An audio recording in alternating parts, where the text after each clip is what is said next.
È solo colpa della bomba d'acqua? Parliamo del buio fitto che fino a ieri sera ha interessato molte vie di San Leone e zone limitrofe. Che un violento temporale possa arrecare disagi causando l'interruzione dell'energia elettrica ci può stare e purtroppo succede.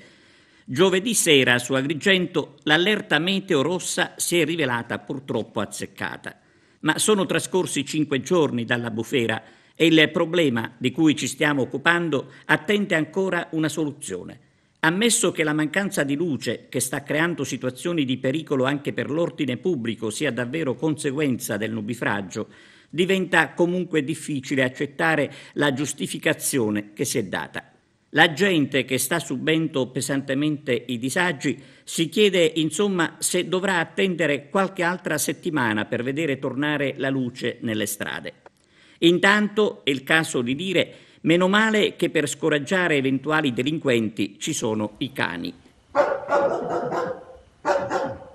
Ma per quanto riguarda il lido di San Leone il problema non è solo il buio. In pieno centro, fino a ieri sera, non si era intervenuti per bonificare le vie dai detriti e dal fango accumulati.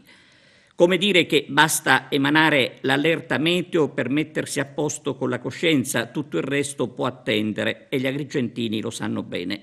Ancora una volta bisogna ringraziare il cielo che ha evitato altra pioggia e altri guai.